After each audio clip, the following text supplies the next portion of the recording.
Hello, thank you so much for joining us for this discussion, which is linked to the two Ukrainian plays double bill at the Finborough Theatre, which is running until the 3rd of September, which consists of two plays, Pussycat in Memory of Darkness and Take the Rubbish Out, Sasha. As part of this discussion, we're going to be speaking to different Ukrainian people with a range of different experiences and voices, to kind of learn more about the conflict, to contextualize the two plays, and also learn about, think about what art can do in terms of shaping this conflict, and also what we can all do here in the UK and in Western Europe to support Ukraine.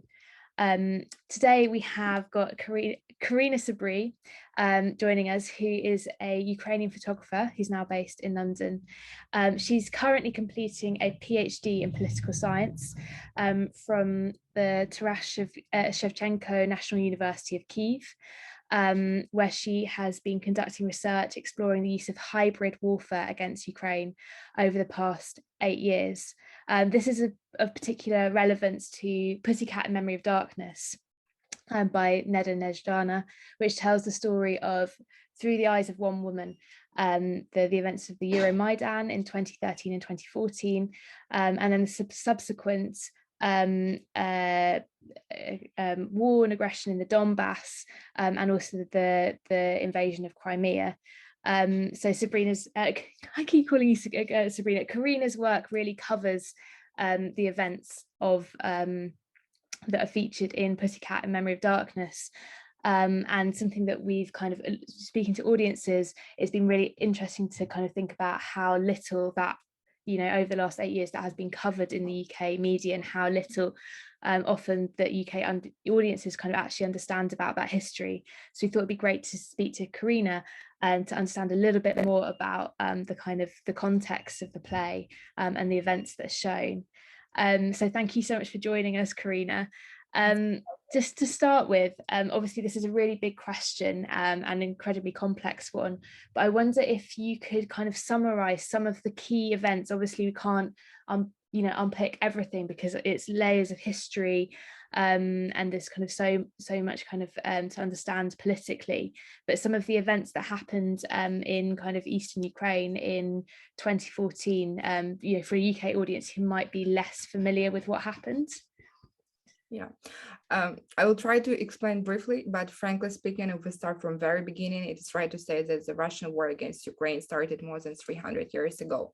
I read someone Facebook post something like, today is the 186th day of planned and so-called 3-day special operation Russia's against Ukraine, which lasts for 300 years now, and that's what I consider to be true.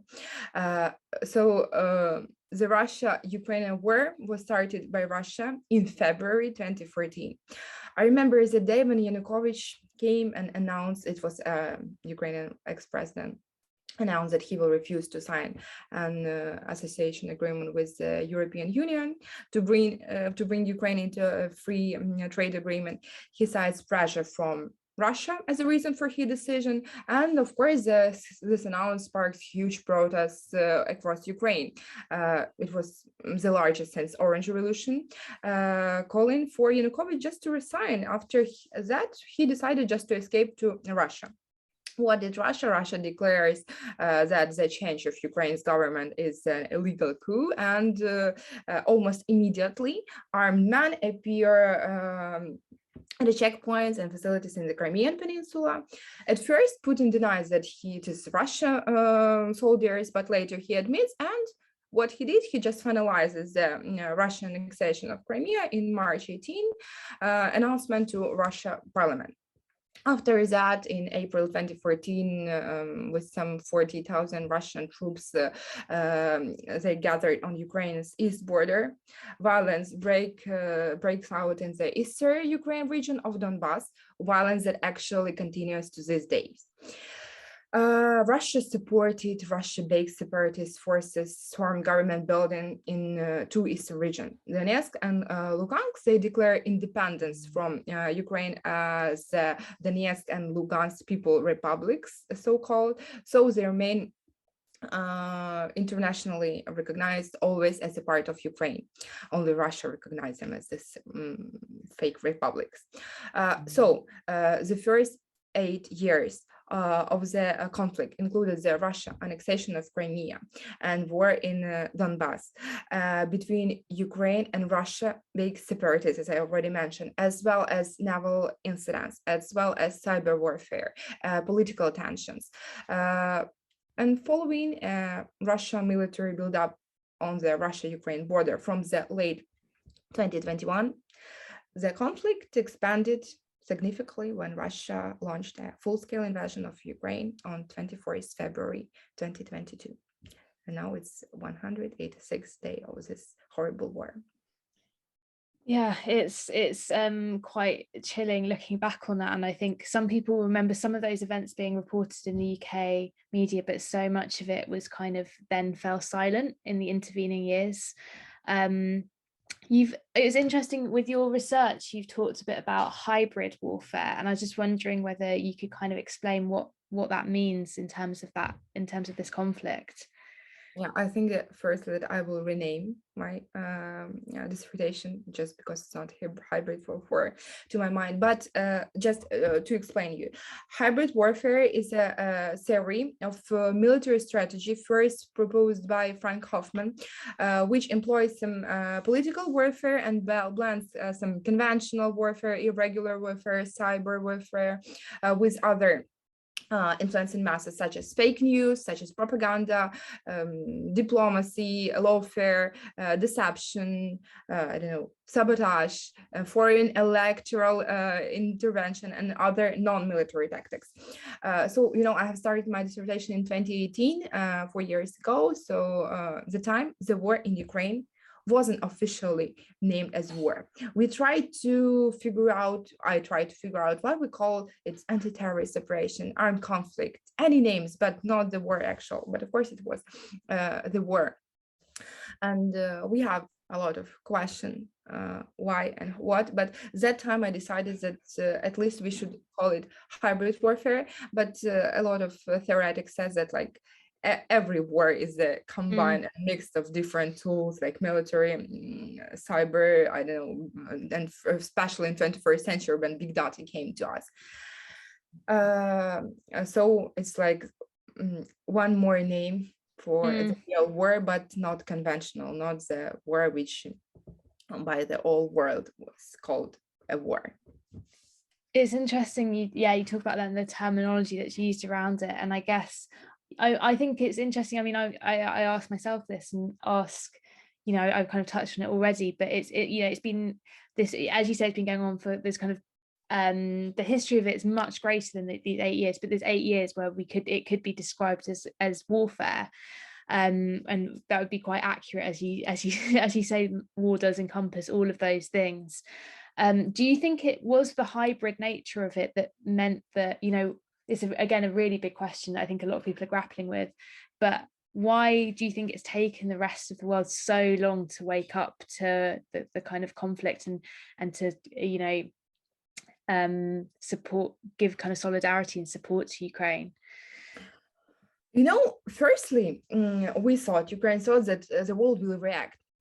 They made, I think so, because when on 27th March 2014, UN General Assembly adopted the resolution about territorial integrity of Ukraine. And then we also have NATO, OSCE, European Union. They reacted. They immediately stated that all Russian action in Crimea are a violation of international legal norms, including the Budapest Memorandum and the Ukrainian-Russian Treaty of Friendship and Cooperation of 1997. But unfortunately, as we could see, all this ended with their deep concern, verbal support, some ineffective sanctions which Russia easily circumvented. From a military point of view, of course, all these measures, they were certainly not enough to stop Russian invasion of Russian Federation. At the same time, it was so strange for me to read some that United Union emphasized that their goal not to punish Russia or Russia people. They just want to force the Russia Federation to change its position towards Ukraine issue.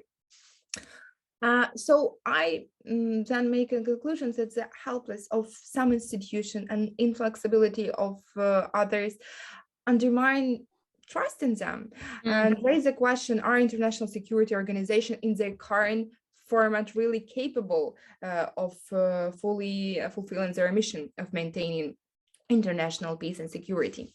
But now they have shown us that they can. They can not only speak, but also act. And I'm sure, of course, that if at least 10% of measures which were taken today would have been implemented 8 years ago, there wouldn't be such a horrible war today in the center of the Europe. But no one will know, and I just hope that they will continue. I'm sure in the same time, and 7/8 package of sanctions will be implemented. And because that's what our President Zelensky said, that this war can be ended not on the field of fighting, but only with negotiations.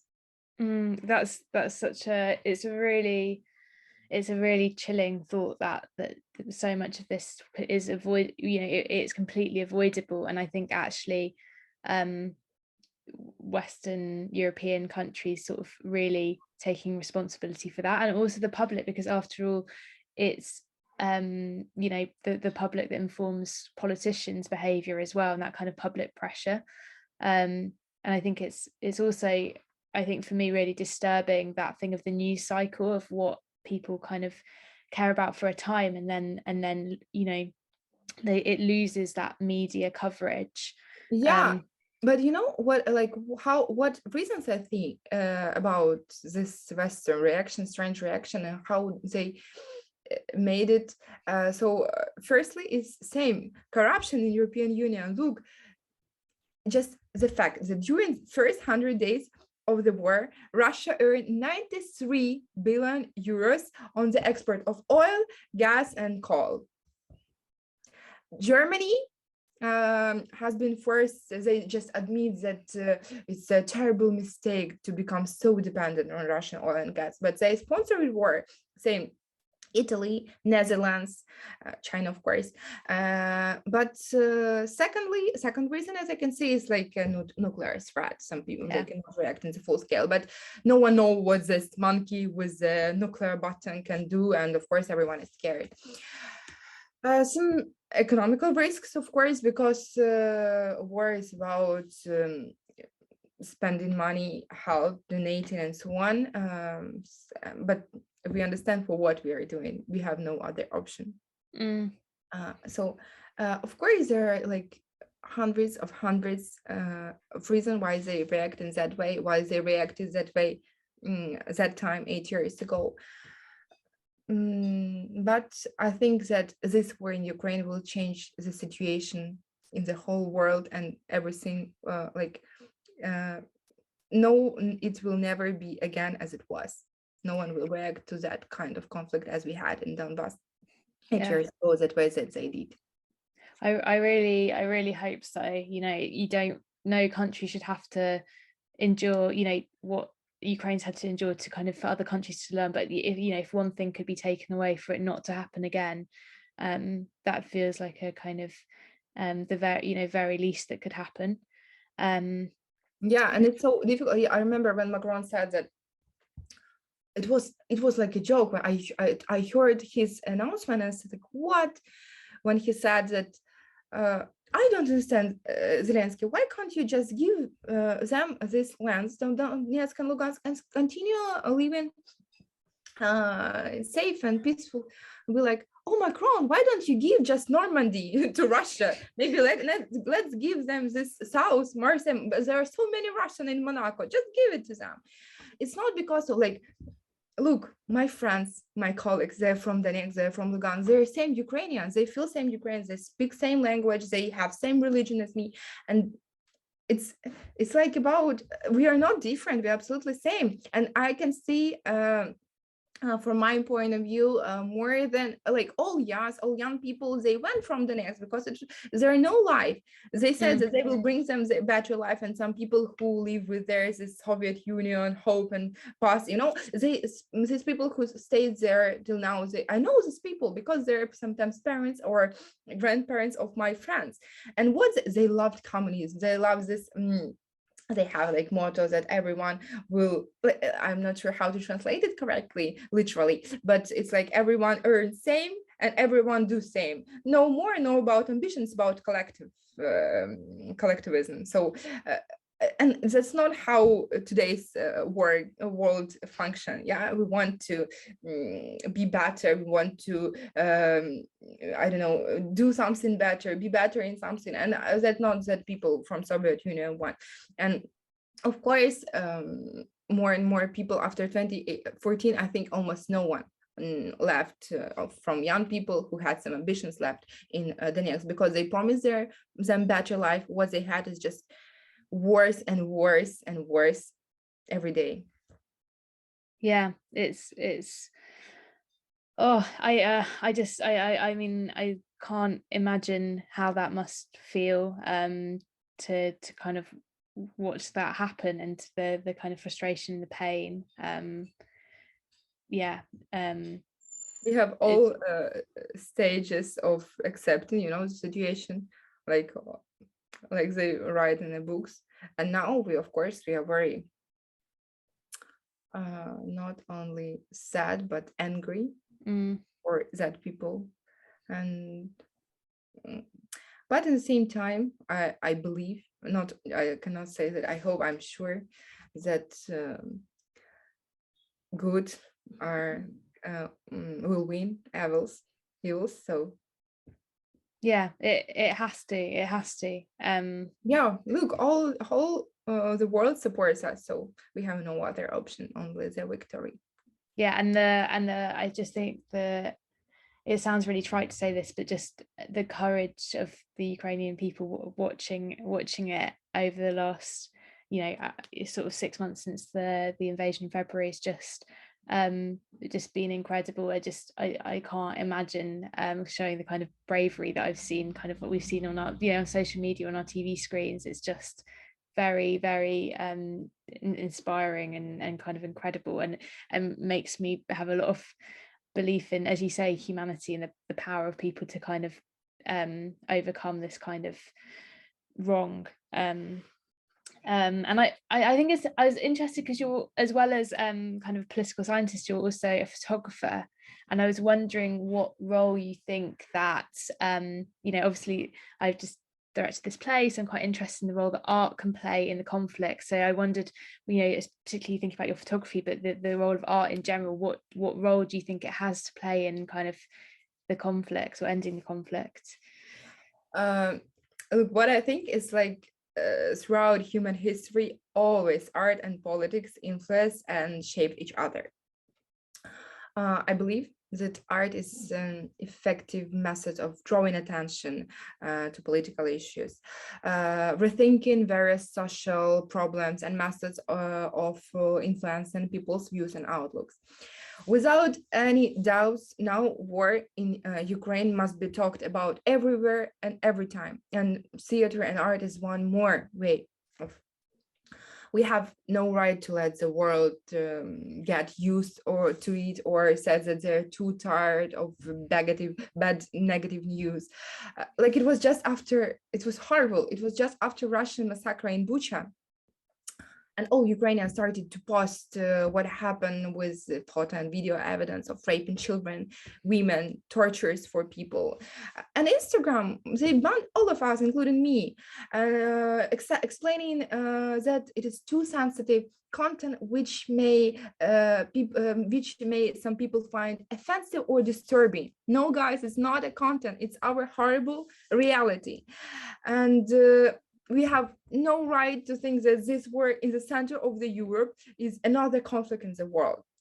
No, and that's why I think that art must now be a reflection, a mirror of today's reality. It should open the eyes of those who didn't even think about the scale of the tragedy. They think, for those one who thinks that they live in a different part of the world and they will never be involved. And that was something when I sat down with Neda, and I said to her, you know, I feel very responsible for the words that she's written in Pussycat Memory of Darkness and telling this story. And I said to her, what would be the one thing that you would want somebody watching in the Finborough Theatre audience to take away from this? And she said, for me, it's that thing of, you know, this could happen to anyone. She you know, when she wrote it, she was living in Kyiv, and she thought, you know, this would, she was writing about the Donbas, and it felt in some ways at a distance for her and her everyday life, and then realizing that that's kind of now come into her everyday life, and realizing that, you know, we can feel safe and ordinary and things in London, but actually realizing that this really could happen to anyone, and putting ourselves properly in the place of Ukrainians currently experiencing this as much as we can. Obviously, it's, you know, there's a kind of immense privilege in that, of being able to then at the end of the play, you know, you stand up and leave. But yeah, I want everyone to know that today brave Ukrainian defenders are fighting and giving their lives for my and yours opportunity to be here, to live our safe, peaceful lives. And no one knows what would be if Ukraine hadn't stopped this terrorist. Yeah, I think you that really, and just before we started this filming this discussion, you were talking about how this conflict in many ways is different because it's a war in Europe, and actually remembering that Ukrainians aren't just fighting for Ukraine, but also fighting for Europe. Yeah, exactly. And just that, I think the gratitude that I think we should all feel towards Ukrainians for that is immense. You know, now I'm in London, and every time I go walking and see that like so many different people. I mean, like here, of course, it's more multicultural, different color of skin, different religion, but everyone are so friendly. Everyone live in peace, and we don't have anything to argue about. If you don't like my values, just don't speak to me, don't communicate with me. If I don't like someone behavior, I'll just go a little bit further from it.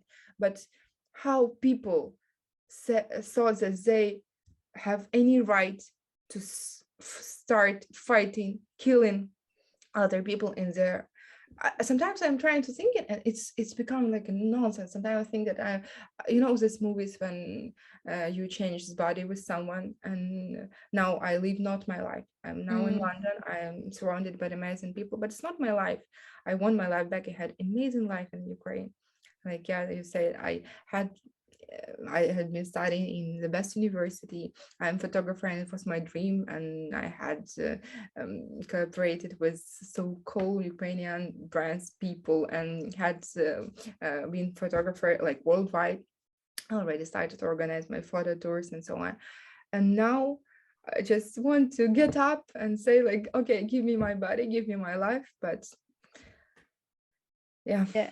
I can't imagine that, and also the being, you know, the ability to in a way to plan and to think about the future and to think about all of those things, that being robbed from you as well. And so, well, you can do that, but just that life that you'd had, just yeah. I can't imagine that.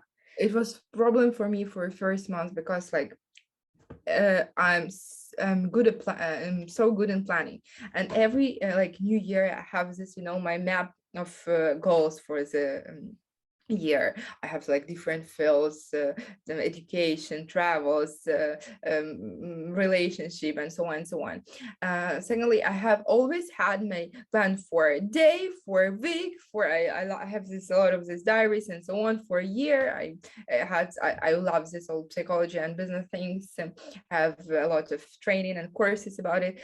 And then I remember first time when first months I came from Ukraine to Poland, and someone asked me like, what you plan, some Poland think people ask me what you plan to do in summer, and it's the first time I started to cry, because I said like, okay, in my original plan, we have to go for vacation.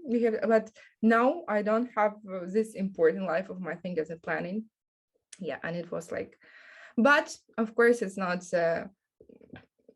worse. It's like the least problem I have today. So at first, we need to win to save lives of all Ukrainian people, and then we will solve all other problem with planning abilities and so on.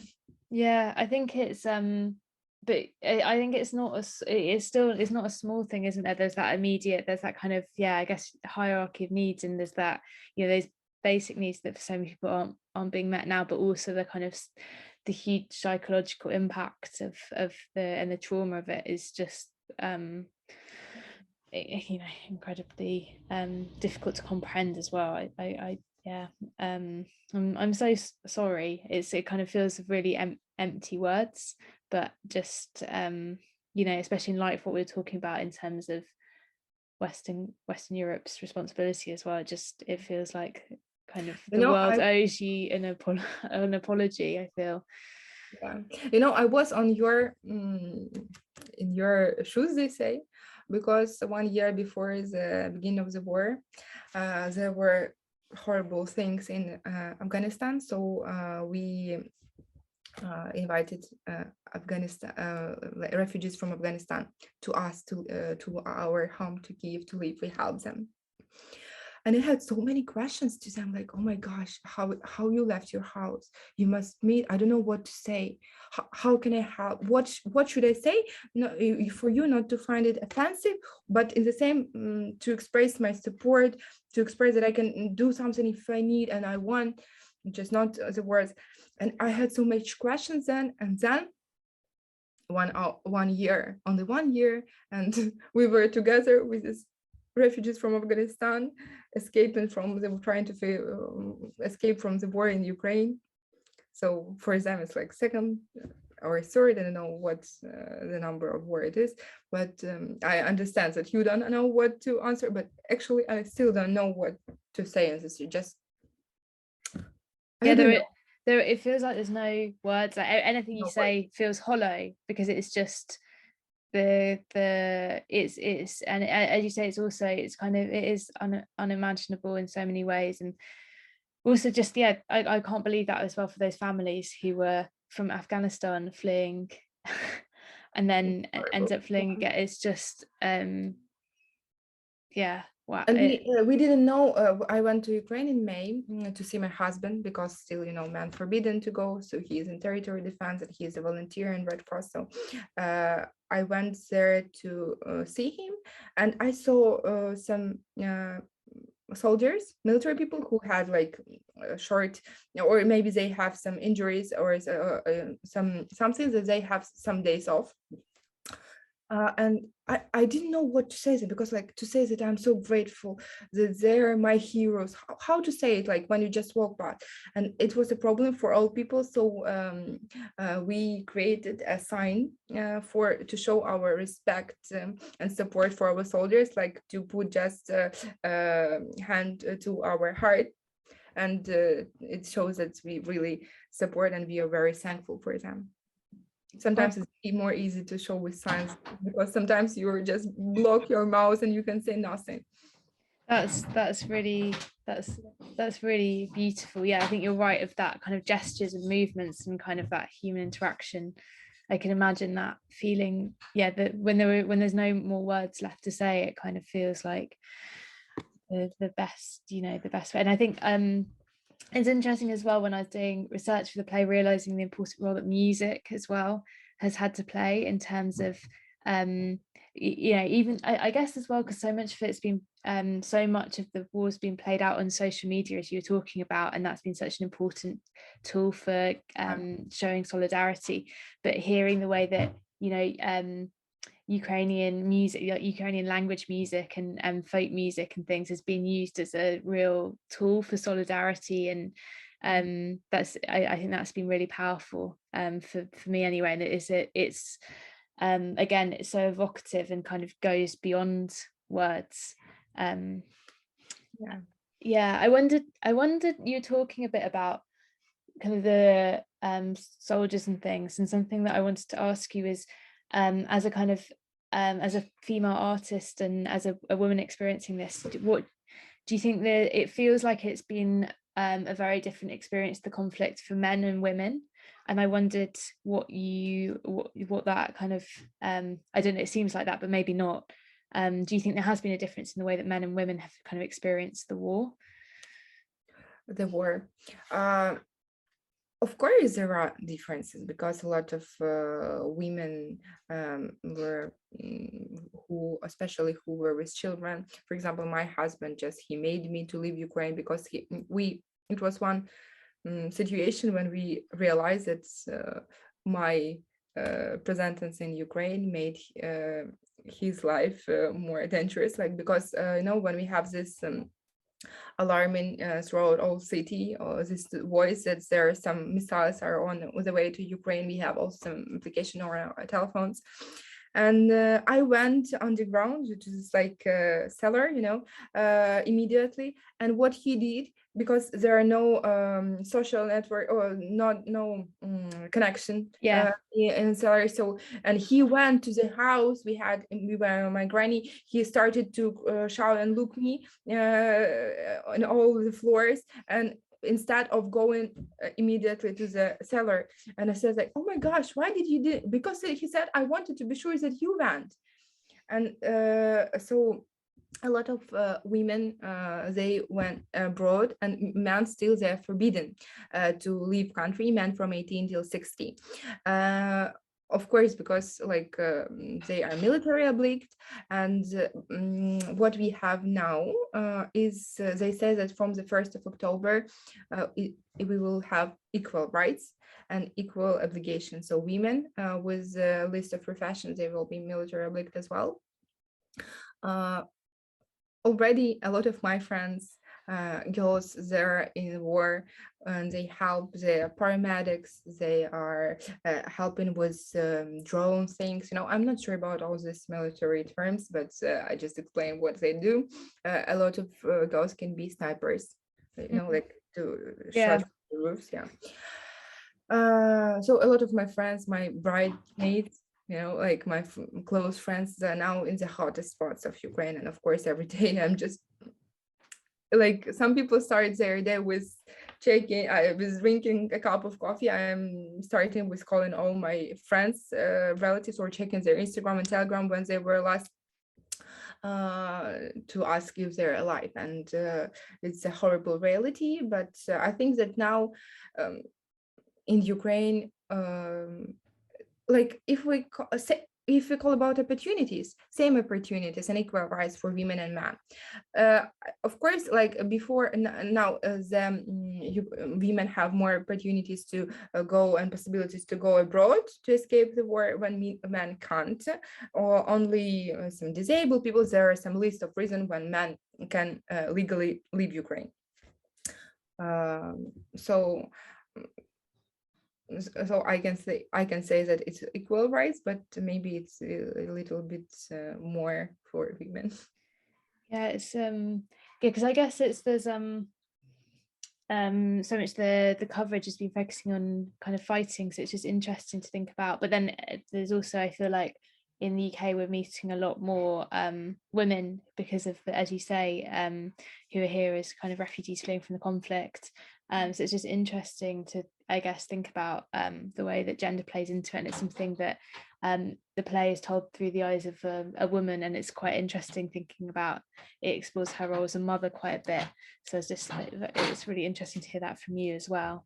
Yeah, but I know that people can choose if they have children. They can choose who children, for example, newborn children.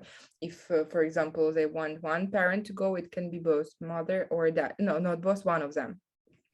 If people have 3 and more children, they can go both, because it's like it's just like that position is just unimaginable. I'm finding that the words Yeah, don't no, cover but it. I can see like people are trying to say like now start to sign some petitions that men should leave. I can't be without my husband. Me too. It's very difficult for me to be here without my husband, to spend like 10 hours per day in telephone, because we are trying to do everything in FaceTime. We have breakfast and dinner together in FaceTime. Just I put my phone and eat, and he put his phone and eats.